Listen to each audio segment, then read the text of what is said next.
I have Father Jim DeBruycker. I'd just like to congratulate Incarnation on their 100th anniversary. It's a great celebration and a wonderful parish. I first came here in 1987 after I had left Immaculate Conception Parish, and Father David Smith, who had been the weekend warrior, as we called him in those days, had to leave, and I came here to Mass and interviewed with Father Monaghan, and next thing you know, I was the weekend warrior.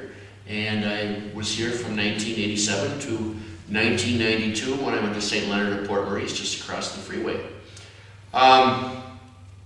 People ask me what I like about Incarnation. What I love about Incarnation is when I came here, I was kind of a rough place in my priesthood where I kind of was questioning whether I wanted to stay or not, and it was the welcoming of Father Monaghan and his community that really made me stay and think that this is a job that I should do and want to do. And I think when I think of Incarnation, it's just how welcoming it was, and of course that there are all these crazy Irish people in one place, and I hadn't seen that. And when my mother grew up at St. Mark's, where all Irish people congregated along with Nativity and St. Luke's, and I always thought, and this is a compliment, I always thought of Incarnation as kind of the St. Mark's of Minneapolis, a place where all Irish people go when they're in deep need of religion.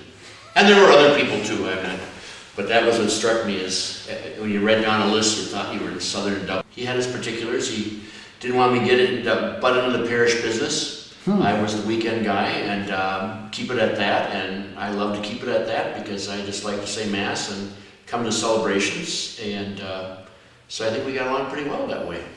I think he wanted to make sure I was a complete nutcase, although he did say I was a grandstander once. No offense, Bob, but you're shy as hell. And on the other turn, I can't keep my mouth shut, so we were the perfect complement to each other. And that's one of the things I remember is us going to Oktoberfest, and best Christmas, old Christmas ornaments, and rummage sale in the Twin Cities. Most of my kitchen is left over from Incarnation rummage sales when the Malarkeys did it.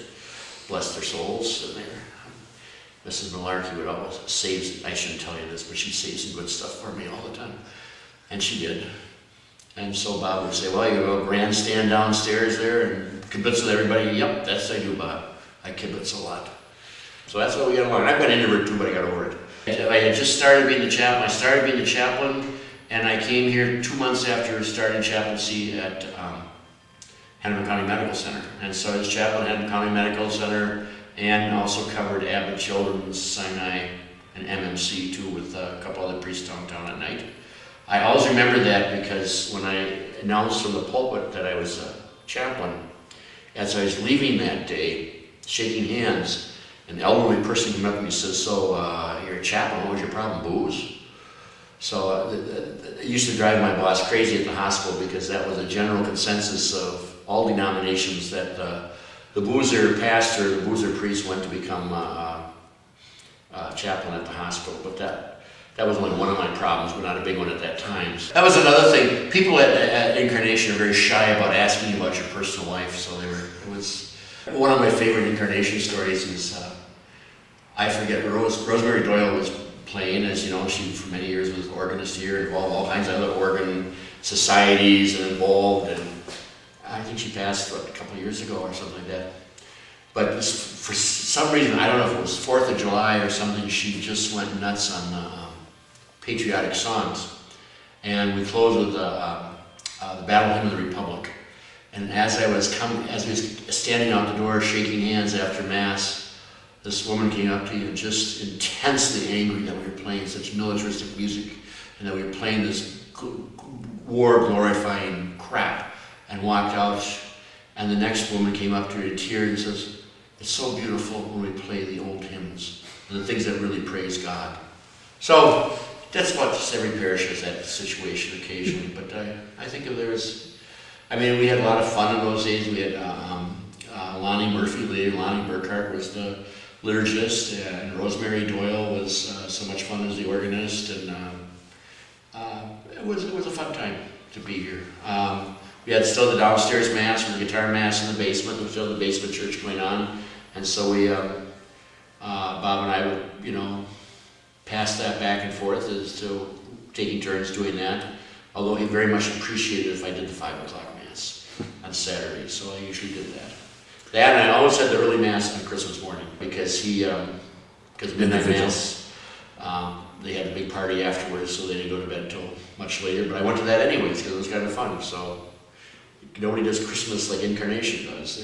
It's a phenomenal celebration, and even in the times of low attendance, they were standing room only at Christmas, because nobody does Christmas better than Incarnation does. And that's the other thing. When I think of church, I think Incarnation. This is the churchiest church I know. I mean, you've been there, when you walk in this door here, you know you're in a church. You know, you feel like it's a set from right out of Hollywood, and you know, it's always been a blessing that it was so well built that nobody could screw it up by trying to remodel it in some way that would destroy its integrity. And that's what I like about it. The integrity of the church is still there. And Joe Kinney and I always wanted to take Bob's place. Don't tell Bob that, or don't let him know about this. His mother was the cook and laundry lady for all the priests for years and years, and lived right across the street next to the school. Rumor is they buried his mother with the iron. This is the truth of Joe. Joe, the Kinneys grew up here, but one of the things we always thought we'd do is, once Bob left, is we'd extend the masses, and one of the masses would be a all-out St. Agnes type Latin Mass once a week, because we thought this place could really go with a really great Latin high Mass every once in a while. Not that our theologies necessarily match that particular thing. We thought, wouldn't it be neat to have a really great Latin high Mass here? The book is there. It's just, this place has just got that. It's a beautiful place. There's nothing about it. I think another thing, to add to this, is I thought always and this is a tribute to Bob, is that the people from the halfway houses down the street always had a front row seat, and that was always something endearing about this place. I mean, you looked out on the front row, and there were all these very well put together dressed people from the halfway house both for developmentally disabled and also for people with mental health issues. They're always there and always extremely welcomed by Bob. I think, and I can't think of his name, and I wish I could, but him and his mother, when we were there, I'd like to say Doyle, but I'm not sure, so we better not print that. But anyways, one of the members of the parish always came with his mother, and he was, I guess you call it developmentally disabled. And I saw him a couple of years after, and his mother had died, and he said to me, he says, my mom died, and they took my room, and I have to live with other people, but at least Father Monaghan still says hi to me and welcomes me at church every week. So I thought that's a real, that's what I think when I think of Incarnation and how welcoming they are. And just honest and upfront. So the other thing I remember is Bob's introversion is at Oktoberfest. He would plant himself in the corner with his entourage around him, with Lonnie and everybody else and Ralph, and sit there. And I was down there doing my usual running around talking to the Dolzols and the whole crowd over there, you know, at the bar and wandering around, and he was saying the same thing, oh, the grandstanders out there. And then he said, why don't you buy your pull tabs? I said, I don't buy pull tabs. I don't believe in gambling. He said, well, he said, here, I'll buy you one. So he bought me 3 $250 winners. Just, I know he never got quite over that, but that was, I told you don't gamble, Bob.